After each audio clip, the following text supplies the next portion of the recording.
Bonjour à tous, bienvenue donc à cette, conférence, organisée dans le cadre du salon, Top Recrutement, salon, dédié aux ingénieurs et aux techniciens. Ce salon est organisé par le groupe, Infopro Digital et se tient jusqu'à, demain soir en ligne. Vous avez le programme, des conférences, sur le site internet Top Recrutement. Avant que nous démarrions, je le répéterai, mais, vous pouvez enfin les personnes qui sont dans la salle peuvent poser des questions. Il y a aussi un espace chat, donc voilà, vous pouvez à la fois poser des questions soit dans l'espace questions ou si vous êtes plus à l'aise en chat, c'est comme vous le souhaitez. Donc cette conférence a pour intituler pardon, oui, les réseaux sociaux, comment rayonner et surtout comment vous démarquer sur les réseaux sociaux. Donc, on va essayer d'être très concret, très pratique. Vous savez, les entreprises, les collectivités et de manière générale tous les employeurs s'emparent des réseaux sociaux de plus en plus pour recruter. C'est devenu un outil incontournable.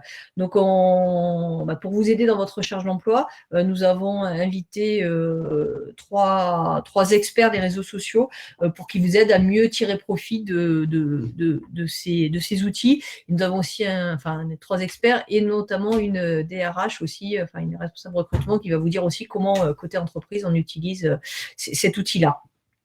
Alors, avec nous en plateau, je vais d'abord vous présenter nos intervenants. Héloïse Herbinière, bonjour. Donc, bonjour.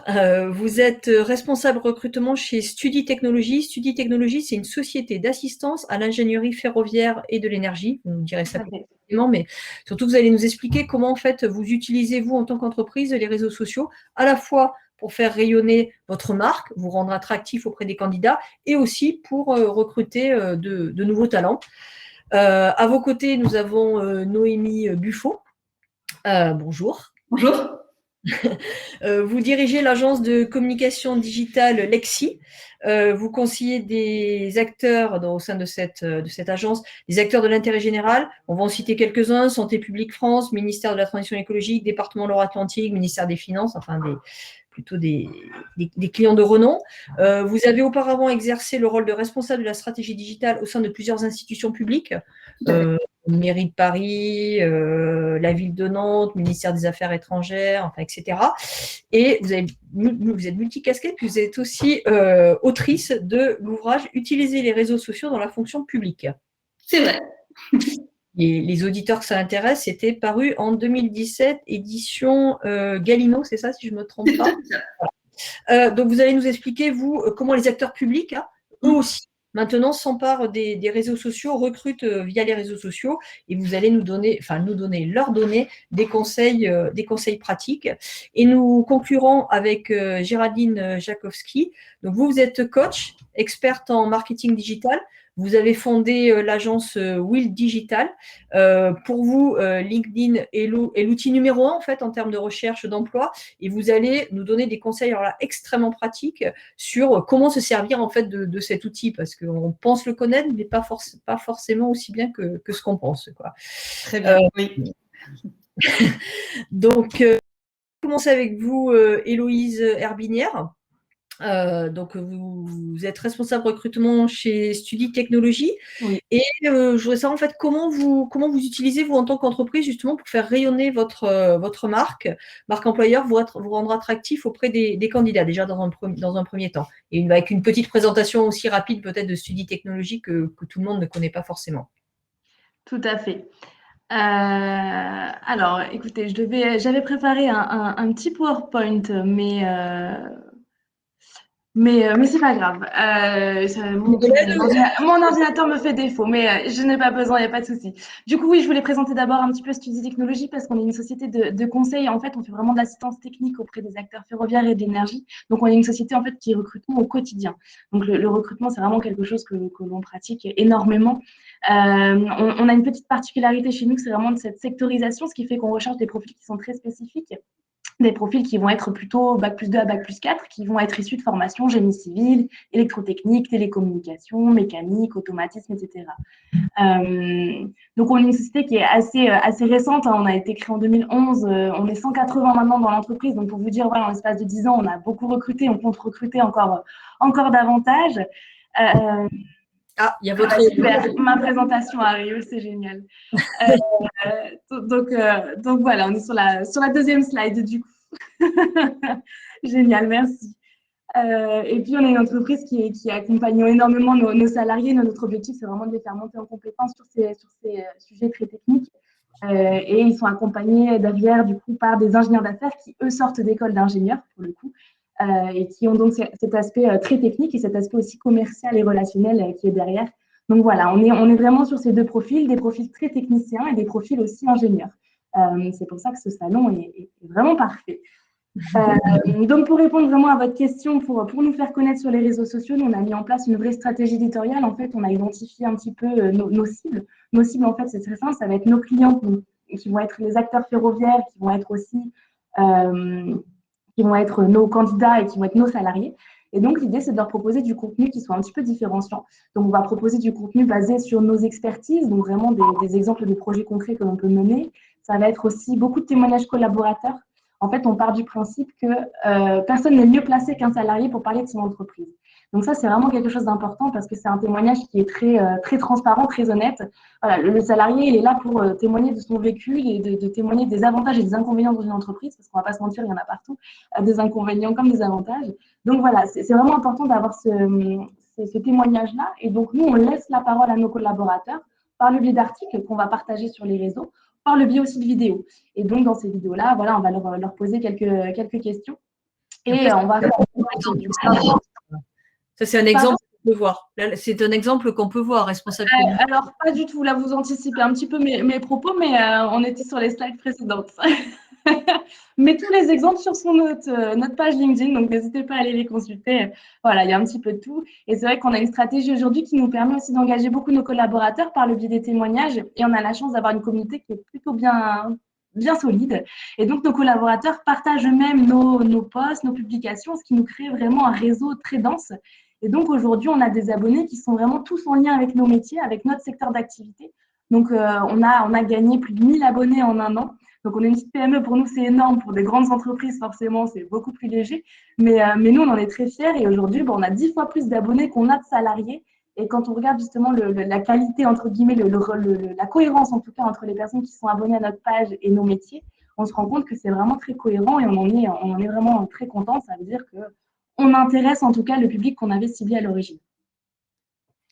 Et alors, donc, on comprend bien que c'est un outil extrêmement important pour vous, pour faire rayonner votre marque employeur, pour vous faire connaître. Est-ce que vous utilisez aussi les réseaux sociaux pour recruter, pour aller chercher des talents? Bien sûr.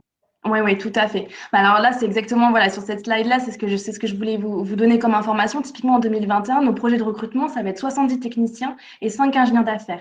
Donc, on a vraiment de forts objectifs de recrutement pour une taille d'entreprise comme la nôtre. Et donc, on ne va pas se contenter des job boards classiques, même si Monster et le Work, Pôle emploi, etc., ça fonctionne très bien. Mais c'est vrai que LinkedIn est un réseau social qu'on affectionne particulièrement pour le recrutement parce que c'est un réseau qui est professionnel, qui permet aussi aux personnes qui sont sur LinkedIn d'avoir de la parole, de partager un petit peu leur centre d'intérêt, leur vision du monde du travail, etc. Donc, c'est vraiment intéressant comme réseau. Et puis, ça nous permet de cibler des profils qui sont un peu plus spécifiques, c'est-à-dire des profils qui vont être à l'écoute, mais qui ne vont pas vouloir publier leur CV aux yeux de tous les recruteurs. Ils vont simplement mettre à jour leur profil et espérer qu'on les chasse. Et donc, nous, c'est ça qu'on va faire, c'est qu'on va venir les chasser, du coup, sur LinkedIn. Et donc, on va les chasser selon des critères très différents, selon nos recherches. Et on va se baser beaucoup sur des mots-clés. Donc, on va se baser sur des formations qu'ils auront suivies, des compétences qu'ils ont signalées, des entreprises qu'ils auront fréquentées, pardon, des localisations spécifiques, etc. Donc, c'est vraiment important ces mots-clés-là. Ça nous permet de mieux cibler notre recherche et d'atteindre des personnes qu'on n'aurait jamais atteint sans ce réseau social-là. Donc, c'est vraiment important pour nous, comme pour les candidats, de travailler ce réseau parce que c'est par le biais de ce petit bouche à oreille-là qu'on va réussir à les atteindre et à communiquer ensemble. Et alors, ces mots-clés, on a envie de savoir, en fait. Quel conseil vous donnez, du coup, alors vous n'allez peut-être pas nous donner les mots-clés, mais en tout cas, quel conseil vous donnez justement pour y donner aux candidats qui nous écoutent pour se faire repérer par une entreprise comme la vôtre? Eh ben, c'est justement sur la slide suivante. Moi, ce que je voulais dire aux candidats aujourd'hui, c'est qu'il y avait des éléments qui paraissaient peut-être un peu bêtes, mais qui sont très importants quand nous, recruteurs, on va sourcer rapidement sur LinkedIn. Il va y avoir la photo. La photo, c'est tout bête, mais vraiment éviter les photos de vacances, éviter les photos avec les filtres. Voilà, une photo sur un fond neutre qui dégage un peu de sérieux, un peu de rigueur. Tout de suite, on a envie d'aller voir un peu plus loin. Il y a aussi ce petit statut professionnel. Là, typiquement, j'ai pris l'exemple de notre responsable communication. Il y en a beaucoup qui mettent en recherche de sur ce statut-là. Et c'est une erreur parce qu'il y a un statut qui est dédié pour les personnes qui sont en recherche. Donc là, l'idéal, c'est de simplement d'indiquer quel poste on occupe ou quel poste on va rechercher, tout simplement. Si demain, je vais être conducteur de travaux, je vais indiquer conducteur de travaux. Je ne vais pas mettre en recherche de conducteur de travaux. Et du coup, justement, sur cette slide-là, on voit en dessous disponible pour en bleu et en dessous recherche d'un emploi. Donc ça, c'est vraiment le statut qui est très important. Ça, c'est un filtre qu'on utilise beaucoup en tant que recruteur parce qu'on sait que ça va être des personnes qui vont être à l'écoute et qui vont beaucoup plus facilement nous répondre, beaucoup plus facilement rentrer en contact avec nous. Donc, il ne faut pas hésiter à se mettre en recherche de. Ça n'alerte pas la terre entière que vous êtes à l'écoute du marché. Ça indique juste aux recruteurs que oui, vous êtes à l'écoute et vous êtes susceptible d'être intéressé par leurs propositions. Donc ça, ce sont des points essentiels. Et à droite, du coup, j'ai mis des exemples de mots-clés. Là, typiquement, c'est la signalisation ferroviaire qui est très spécifique au secteur. Mais en fait, ce que je conseille aux candidats, c'est surtout d'aller voir des offres d'emploi qui vont les intéresser, d'aller voir des pages d'entreprises qui sont susceptibles de les intéresser et de creuser un petit peu, de faire une veille sur les mots un peu techniques, sur les compétences qui vont être recherchées et d'essayer de les faire ressortir sur leur profil, sur le descriptif de leurs expériences professionnelles, sur le descriptif de leur cursus scolaire, etc. C'est comme ça que nous, on va pouvoir les retrouver très facilement. Et plus il y aura de mots-clés, plus ils vont ressortir en top de la page et plus ce seront eux qu'on va contacter en premier. Oui, plus ils vont se démarquer finalement, quoi. Plus ils vont se démarquer, tout à fait. D'accord, mais c'est extrêmement clair. On comprend bien en tout cas avec vous que les réseaux sociaux, c'est vraiment devenu un incontournable en fait pour une entreprise, Complètement. quelle que soit la taille en fait, hein. Vous avez Complètement. une stratégie de recherche même au sein, enfin sur les réseaux sociaux finalement. Oui, oui, les réseaux sociaux sont vraiment très importants. On partage nos offres d'emploi, on rentre beaucoup en contact. On se crée aussi des réseaux de prescripteurs, un petit peu de référents dans le secteur. Et c'est intéressant à la fois pour la culture personnelle parce qu'on s'enrichit de connaissances des uns et des autres, mais c'est intéressant aussi d'un point de vue recherche d'emploi, de se connecter avec des gens comme ça qui peuvent vous apporter beaucoup en termes de relationnel, en termes de connaissances d'entreprise, etc. Donc le privé, on a bien compris que vous en servez, pardon. Le public, là je me tourne vers vous, Noémie Buffo. Vous dirigez l'agence de communication digitale Lexi et vous conseillez beaucoup d'acteurs publics, hein, y compris de renom. Traditionnellement, les acteurs publics, ils allaient plutôt recruter via des plateformes classiques du style Place de l'emploi public, qui est l'ex-BIP pour ceux qui connaissent plus la BIP, Bourse interministérielle de l'emploi. Est-ce que ça change? Est-ce que les lignes bougent? Est-ce qu'ils vont investir? Est-ce qu'ils commencent à investir les réseaux sociaux? Oui, tout à fait. Bonjour à toutes et à tous. C'est vrai que les acteurs publics, même parfois, ne méritent pas complètement la réputation qu'ils ont d'être frileux, d'être en retard, parce que précisément, ils ont une conscience aiguë des limites techniques et des limites d'attrait que peuvent avoir leurs job boards maison. On citait la BIEP, donc Bourse interministérielle de l'emploi public. Déjà, rien que l'acronyme, c'est une promesse. Non, ça s'appelle Place de l'emploi public, mais enfin, c'est pas. C'est ça, c'est quand même nouveau. On sent qu'il y a un effort pour soigner sa marque employeur.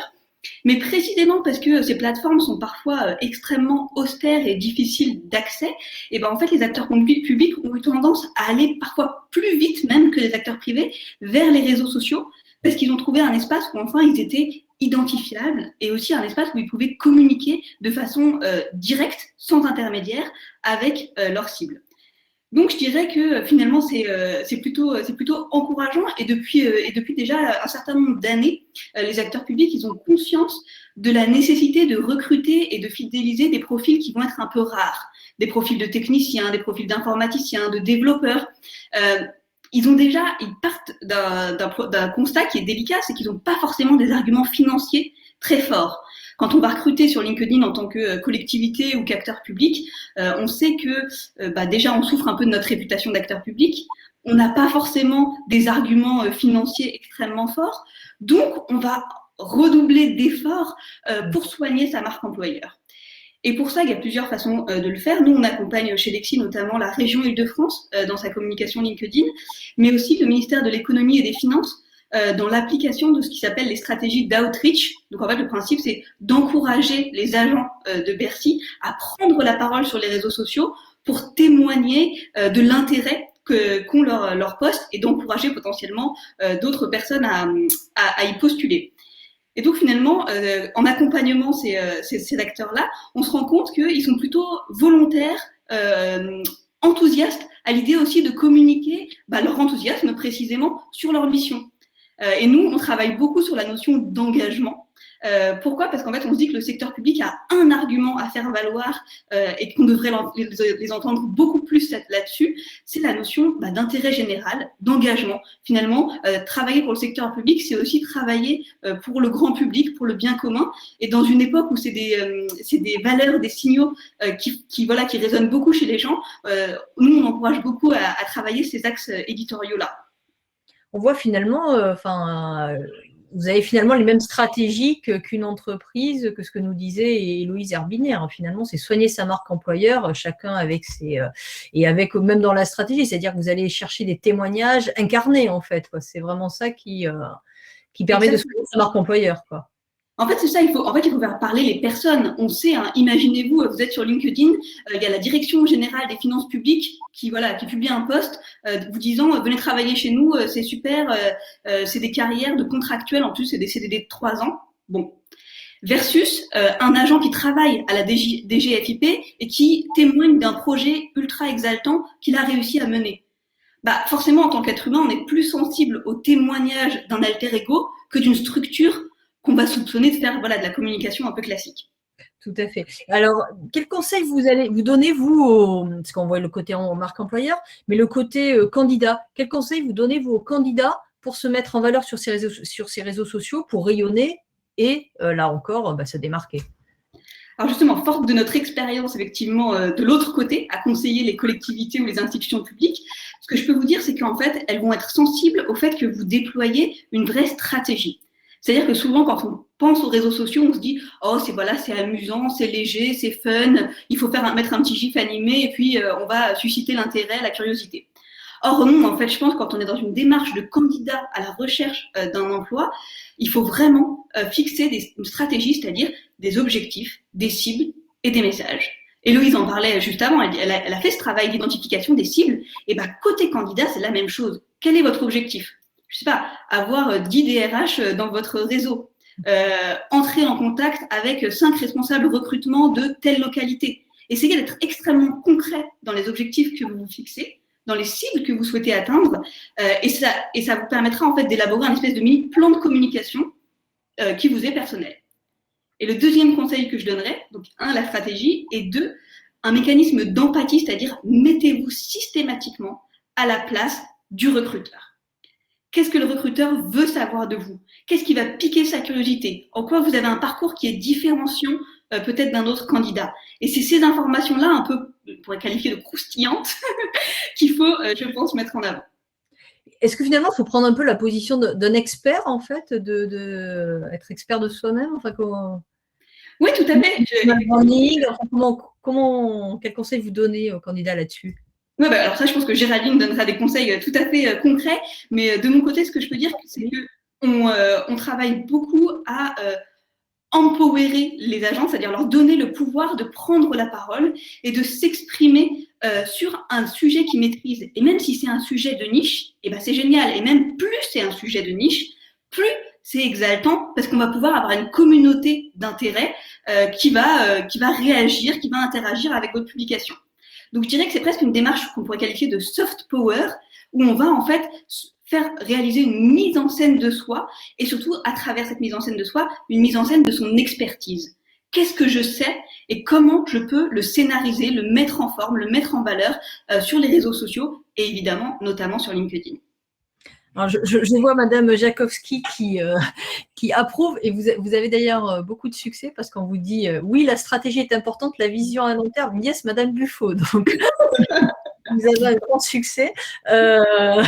Mais Géraldine Jakowski, pour devenir plus sérieux, vous êtes coach, experte en marketing digital. Vous avez fondé l'agence Will Digital, comme je l'ai vu. Pour vous, il y a un outil, c'est LinkedIn. Ce qui est l'outil numéro 1 en termes de recherche d'emploi. Mais comment on fait concrètement pour développer son personal branding sur cet outil-là? Donc en fait, moi, ça fait désormais 5 ans que j'accompagne les professionnels à se mettre en avant, à développer leur personal branding sur LinkedIn. Et le premier travail qu'on va faire, et c'est pour ça que je dis coach LinkedIn, c'est de travailler leur storytelling. C'est-à-dire que donc Héloïse a donné vraiment les informations principales sur le profil.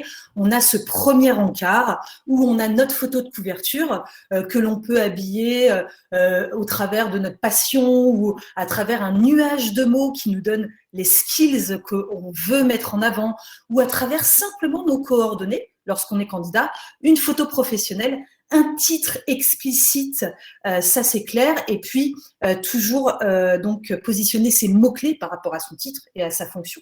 La fonction recherchée, surtout lorsqu'on est en reconversion, parce que je vois qu'il y a aussi des personnes, des professionnels en reconversion.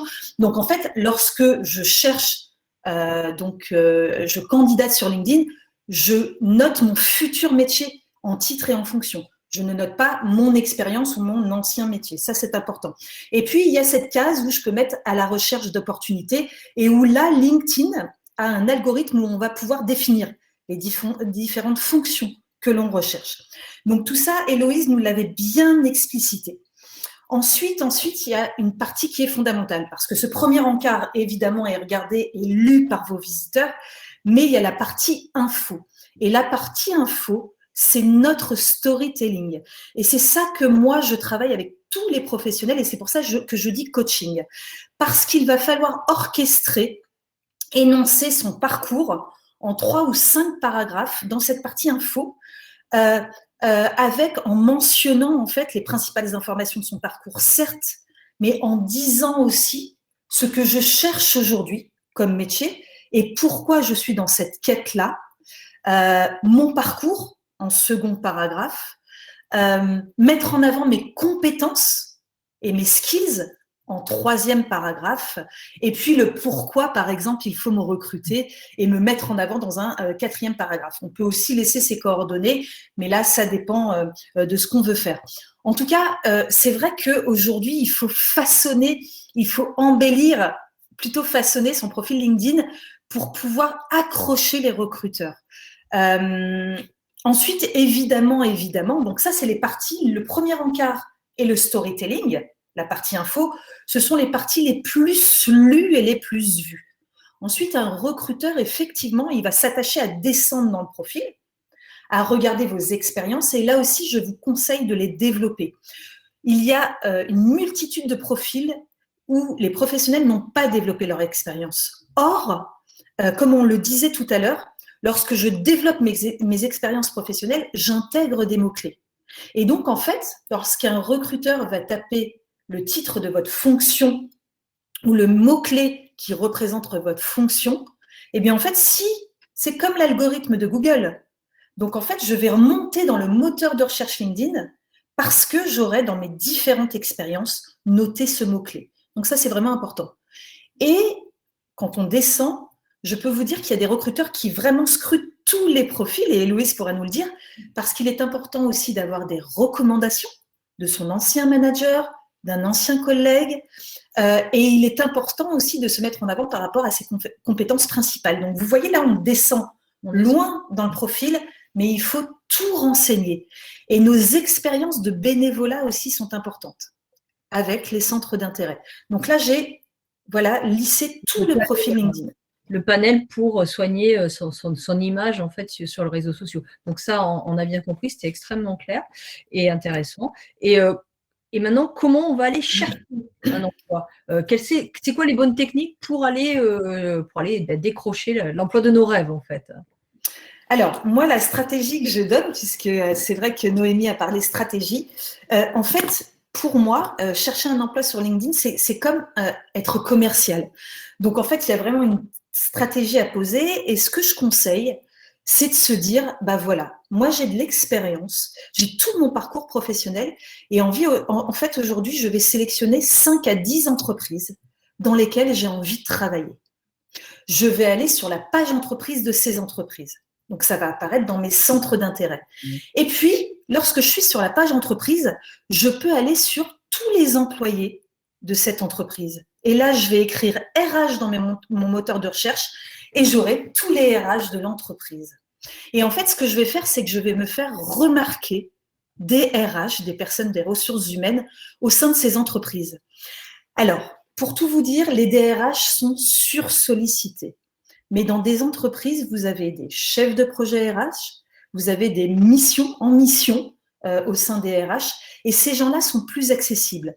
Eh bien, en fait, déjà, avec donc les fonctions chef de projet RH ou en mission en mission au sein des RH, je vais me connecter à eux en leur envoyant un petit message.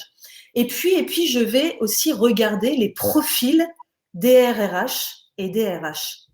Et en fait, ces personnes vont voir que j'ai regardé le profil et donc vont s'intéresser à mon profil. Donc, c'est vraiment me faire remarquer. Et puis LinkedIn a un abonnement premium candidat, où là, je paye un forfait par mois où, en tant que candidat, j'ai le crédit de 15 emails, il me semble. C'est-à-dire que je peux écrire à des RH avec lesquels je ne suis pas connectée et avec lesquels j'ai peu de chances de me connecter parce qu'elles sont sursollicitées. Et là, j'ai la possibilité de leur écrire un email avec un objet, en joignant mon CV, en joignant une vidéo, en joignant un média et avec un mail qui va me distinguer des autres candidats, qui sera en fait une candidature spontanée pour pouvoir me faire remarquer et essayer d'obtenir un poste au sein de cette entreprise. Je rebondis sur ce que vous dites. Il y a une question, enfin à la fois vous me faites la transition et j'ai aussi une question. Est-ce que vous conseillez vraiment d'utiliser la version premium? Puisqu'en fait la question c'est si on veut utiliser cet outil de façon efficace, est-ce qu'on doit payer? On va pas faire la pub de LinkedIn, mais en même temps les gens ils cherchent du travail, donc est-ce que sans payer on peut déjà être très performant ou est-ce que c'est quand même un vrai plus quoi? Alors, sans payer, oui, on peut être performant, c'est-à-dire qu'on peut justement sélectionner nos 10 entreprises, rejoindre la page entreprise, interagir de manière très positive sur les publications de l'entreprise, aller donc regarder donc en fait qui sont les employés RH de cette entreprise et regarder leur profil, donc consulter leur profil pour se faire repérer. On peut aussi, évidemment, mais ça c'est une dernière question, donc on parlera de la partie emploi après, mais on n'aura pas cette possibilité d'envoyer un email, c'est-à-dire une candidature spontanée. Ouais, ce qui va permettre de se démarquer peut-être, quoi, en fait. Effectivement, puisqu'aujourd'hui, on sait que les recruteurs, Héloïse, je ne sais pas ce que vous en pensez, mais on sait que les recruteurs recherchent aussi des personnalités. Voilà. Et justement, c'est peut-être intéressant que vous réagissiez maintenant, Héloïse, est-ce que c'est vraiment, vous cherchez vraiment des personnalités, ça va vraiment être… Oui, tout à fait. Aujourd'hui, les compétences, c'est quelque chose d'important, mais maintenant, la personnalité devient de plus en plus le facteur différenciant. C'est-à-dire que, voilà, on a beaucoup de personnes qui sortent de la même école, qui ont plus ou moins les mêmes expériences, mais en fonction de la personnalité, en fonction de ce qui va se dégager d'un point de vue textuel, donc exactement comme l'explique Géraldine, par le biais d'un mail, etc., ou à l'oral quand on échange vraiment, mais c'est ça qui va être le point différenciant et le point d'entrée finalement dans l'entreprise, c'est quand vraiment on va avoir une approche différente. C'est comme ça qu'on va être marqué, nous, recruteurs, et c'est comme ça qu'on va avoir d'autant plus envie de pusher la candidature et de dire, bon, cette personne-là, il nous l'a fait dans l'entreprise. Noémie Buffo, vous ne recrutez pas, mais en même temps, vous avez quand même ce double regard. Vous abondez dans ce sens? Oui, et je donnerais un conseil pratique qui va dans ce sens, c'est d'aller regarder des profils de collègues, de RH, d'autres personnes de votre environnement professionnel et social, et d'essayer d'identifier qu'est-ce qui, d'après vous, est un point positif que vous pourriez imiter, ou qu'est-ce qui, d'après vous, au contraire, ne marche pas et qu'il ne faut pas reproduire sur votre profil.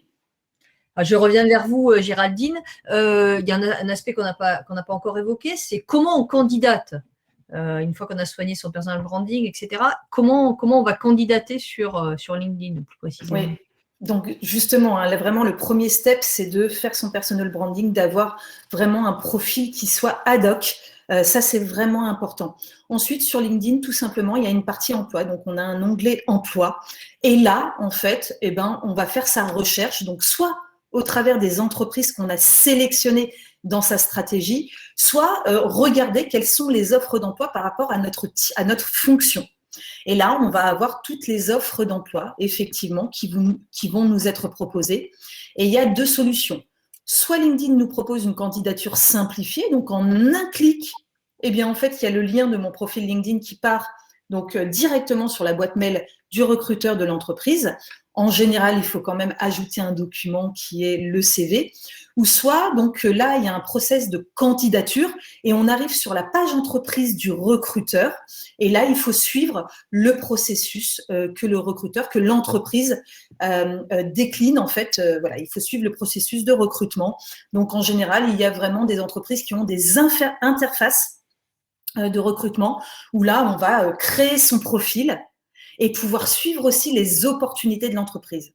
Pareil, sur LinkedIn, dans cette partie emploi, je peux donc activer mes notifications pour être notifié à chaque fois qu'il y a un poste qui concerne mon domaine d'activité ou ma fonction.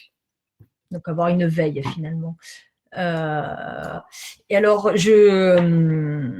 on a bien compris votre propos. Je rebondis un petit peu je vois une question. Dans le cas d'une reconversion professionnelle, qui est un cas un peu particulier, comment on va gérer son profil, soigner son image et aller chercher un emploi alors que, je ne sais pas, on était cuisinier et on veut devenir un technicien, même si on a fait la formation. Enfin, je caricature, mais comment, dans le cas d'une reconversion professionnelle, on arrive à mettre en avant cette expérience sur les réseaux sociaux? Alors, pour moi, ce qui est important dans le cadre d'une reconversion, c'est de faire un stage. Voilà. C'est-à-dire que de pouvoir… Moi, j'ai lu le message et j'ai vu que la personne, justement, le professionnel, n'avait pas encore fait de stage. Et je pense que ce qui va valoriser cette reconversion et cette formation, c'est un stage. Et c'est vrai que lorsqu'on a plusieurs années d'expérience, c'est difficile de se retrouver stagiaire, mais en tout cas, c'est ce qui va nous valoriser par rapport à une recherche de poste. Et puis, et si l'entreprise me gardait après? Et si après ce stage, je me faisais recruter directement par l'entreprise? Donc, voilà ce que je ferais si j'étais dans cette démarche. Héloïse, peut-être vous avez un regard là-dessus. Est-ce que ce sont des profils qui vous intéressent et que vous allez… Parce qu'avec les mots-clés, là, pour le coup, c'est peut-être un peu plus compliqué. Non, tout à fait. Les profils en reconversion sont des profils tout à fait intéressants. Et je soutiens complètement ce que expliquait Géraldine à l'instant, c'est que c'est vraiment important de pouvoir mettre un petit peu en pratique ce qu'on a acquis lors de cette formation de reconversion. Et donc, le stage, pour ça, est très valorisant aux yeux des recruteurs, même si c'est une courte durée, hein. 1 mois, 2 mois peut suffire, mais cette mise en pratique de ce qu'on a acquis pendant 1 an ou 8 mois de formation, c'est vraiment important. Et ça donne plus confiance aux recruteurs, en tout cas, pour avancer dans le processus et s'engager ensemble. Je vais prendre une autre… Pardon? Allô? Oui, non, il y avait un bruit étrange. Est-ce qu'il faut développer son réseau pour être… Enfin, comment on développe son réseau? C'est une des questions que nous pose Hakim, un des auditeurs. Comment on fait pour développer son réseau? Alors, comment on fait pour développer son réseau? Moi, ce que je conseille, en tout cas, c'est de développer son réseau lorsqu'on est candidat, lorsqu'on cherche un emploi. Oui, a priori, ce sont des gens qui cherchent un emploi, ils ne précisent pas, mais… D'accord. Donc, Oui, pour oui. développer son réseau, c'est vrai que c'est aussi ce qu'on disait tout à l'heure par rapport à se faire remarquer. Donc, je vais développer mon réseau au sein des entreprises dans lesquelles je veux travailler, peut-être dans des directions dans lesquelles j'aimerais travailler, parce qu'on n'a pas parlé, on a parlé RH, recruteur, mais je peux aussi aller draguer, c'est-à-dire aller me faire remarquer auprès des directeurs des business units dans lesquels je veux travailler. Donc, c'est ça aussi, développer son réseau, c'est se connecter à nos futurs collègues ou à notre futur directeur. Et dans se connecter, c'est toujours envoyer un message. C'est-à-dire que sur LinkedIn, je ne fais plus se connecter pour développer mon réseau. Il faut toujours créer le lien et la relation dans ce petit message que l'on a dans les demandes de connexion. On a 300 caractères, c'est court, mais ça suffit pour créer le lien. Et ça, je le recommande vraiment. Ne jamais envoyer d'invitation en brut, mais toujours créer le lien avec un petit message. Et là aussi, ça permet de se faire remarquer. Je pense que vous allez pouvoir rebondir aussi sur la question, vous, mais aussi Héloïse et Noémie. Il y a une question de Louis Pascal qui nous dit un bon candidat, une bonne personnalité, ok, mais comment on fait pour savoir qu'une entreprise est bonne, entre guillemets, pour moi? C'est-à-dire, comment on sait que c'est sympa d'aller travailler chez Studi Technologies parce qu'il y a une bonne ambiance, à la mairie de Paris parce que voilà, parce qu'il y a des opportunités de carrière. Est-ce que justement c'est ces liens? Est-ce que vous pouvez peut-être répondre un peu chacune avec votre regard? On va commencer par Noémie, si vous êtes à droite du côté de l'écran en premier. Ça marche.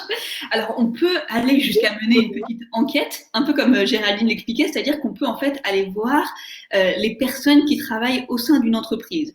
Vous tapez le nom de l'entreprise dans la barre de recherche LinkedIn, et après vous cherchez, il y a un petit menu qui s'appelle personnes ou employés, et vous voyez chacune des personnes qui travaillent actuellement dans cette entreprise. Et donc, vous pouvez aller visiter leur profil et voir si ils et elles témoignent de projets agréables, d'une ambiance sympa, etc.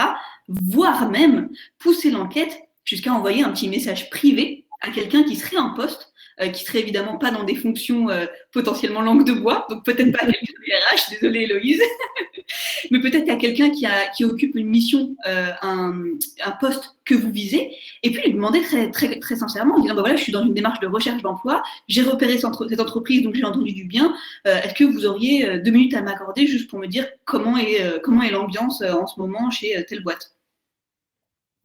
Héloïse? La piste. Non, je suis entièrement d'accord, il n'y a pas de souci. C'est pas personnel. Non, moi, je donnerais également, pour compléter ce propos-là, le conseil d'aller voir aussi simplement sur Google. Finalement, sur Google, il y a plein de sites maintenant de notation d'entreprise qui existent. Alors, il y a du bon, enfin, il y a à prendre et à laisser aussi. Il faut savoir prendre du recul sur les commentaires qui y sont. Mais ça nous donne une indication sur quelle est l'ambiance, comment le vivent les salariés, parce que ça permet de témoigner aussi anonymement de la part des salariés.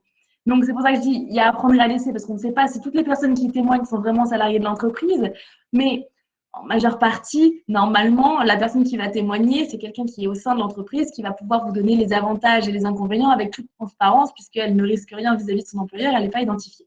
Donc, ça aussi, c'est une bonne piste pour savoir un petit peu à qui est-ce qu'on a affaire derrière la vitrine de la casquette de journaliste, mais il faut recouper les sources, en fait. C'est ça, exactement.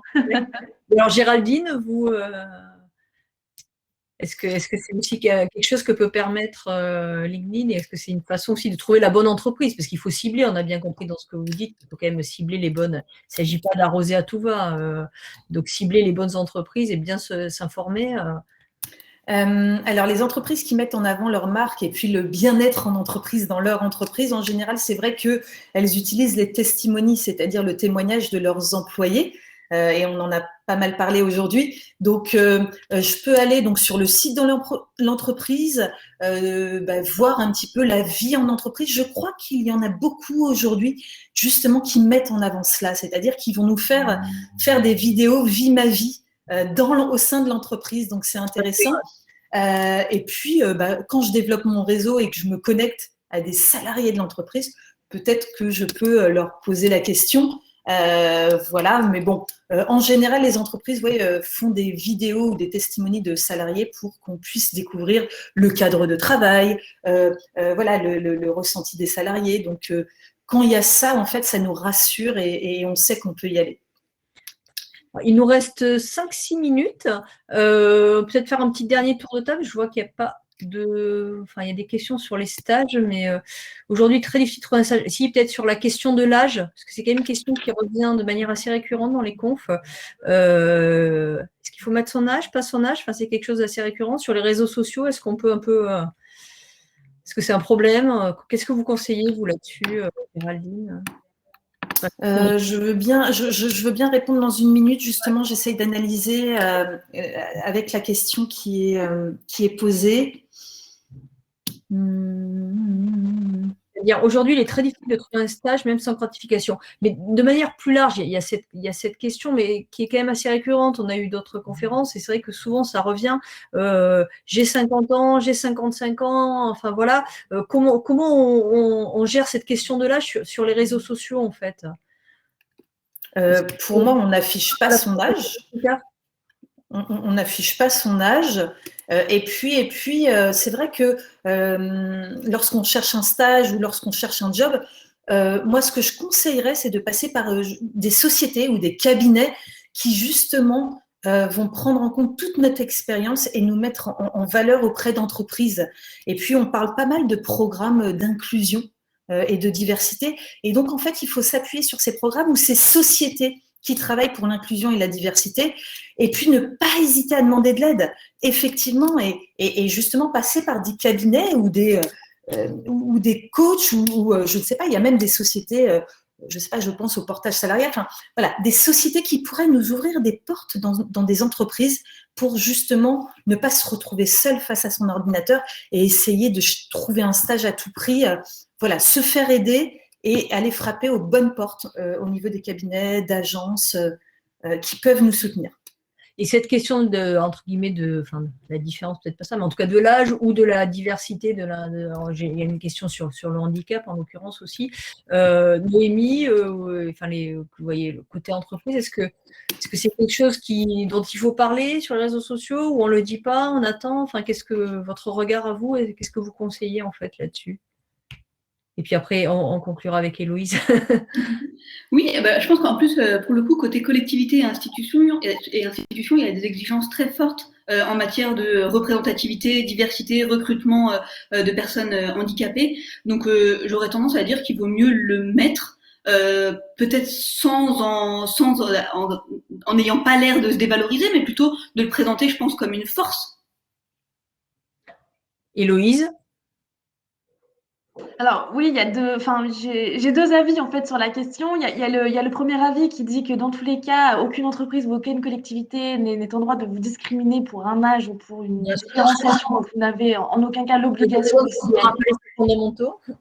Non, mais c'est vrai que c'est important. Alors, on sait que ça existe encore malheureusement, mais voilà, vous n'avez vraiment aucune obligation de l'indiquer. Et puis, j'ai envie de vous dire que s'il y a une entreprise qui est discriminante vis-à-vis de ça, c'est qu'elle était vraiment pas faite pour vous et que je pense que vous n'y seriez pas heureux. L'autre point de vue que j'ai, et je partage une Noémie, c'est de dire en même temps, c'est aussi une force. C'est aussi une force de montrer que voilà, on a tant d'expérience que malgré tous les obstacles de la vie, etc., bah, on a tout ça à apporter à une entreprise. C'est aussi un plus. Et ça, encore une fois, ça rebondit sur la personnalité, de dire, bon, bah, voilà, quelqu'un qui assume de A à Z tout ce qui le compose, finalement, c'est aussi, ça inspire confiance et ça donne envie aussi d'avancer. Oui. Très bien. Il nous reste 2 petites minutes. Il y a un bruit étrange par moment. Il nous reste 2 minutes. Est-ce que vous voulez donner un dernier conseil, si en petite phrase, un conseil pour utiliser les réseaux sociaux, chacune d'entre vous, si vous deviez résumer ce qui va faire tilt et qui va permettre de se démarquer sur ces fameux réseaux? C'est la question piège de la fin. Géraldine, vous voulez… Ce qui va permettre de se démarquer, c'est de vraiment travailler sa quête et sa recherche d'emploi. C'est important en fait. Stratégie, mettre au mot, c'est ça. C'est la stratégie. Je ne peux pas poser quelques mots sur une expérience, quelques mots dans ma partie info. Je dois vraiment me valoriser au travers de mon profil LinkedIn, qui doit être encore plus représentatif de qui je suis au niveau professionnel que mon CV. Enfin, c'est la première chose que le recruteur va aller voir sur les réseaux, c'est mon profil LinkedIn. Donc, il doit être vraiment, pour moi, ad hoc, quoi, parfait. D'accord. Noémie, je pense que vous allez… Oui, dans le prolongement de ce que Géraldine vient de suggérer, je pense à un premier travaux pratique pour vous mettre le pied à l'étrier. C'est regarder le nom des différentes personnes qui ont pris la parole sur le chat, repérer le nom des intervenantes aujourd'hui, et puis ajoutez-les à votre réseau LinkedIn. Ce sera un premier pas. Très bon conseil. Héloïse, c'est difficile d'arriver en dernier, mais… C'est difficile, tout est déjà dit. Non, c'est aussi de continuer à travailler son réseau. Comme vient de le dire Noémie, c'est très important d'ajouter des personnes qui vont être en lien avec les centres d'intérêt, en lien avec surtout le secteur d'activité que vous visez. Donc, allez-y, étendez votre réseau. Vous serez à la fois plus visible et vous serez mieux renseigné pour vos futurs entretiens et vos futurs échanges. Très bien, merci à vous. En fait, je pense qu'il y a un seul mot à retenir, c'est le mot stratégie. En fait, ça c'est quelque chose qu'il faut élaborer sa stratégie pour rayonner et se démarquer et in fine trouver un emploi. Écoutez, merci en tout cas à toutes. Bonne fin de journée parce que la journée se termine et le salon se poursuit demain. Donc il y a encore des conférences pour que ça intéresse jusqu'à demain soir qui sont sur le salon, sur le site Top Recrutement. Merci à vous, bonne journée. Merci. Merci, au revoir. Merci, au revoir. À bientôt.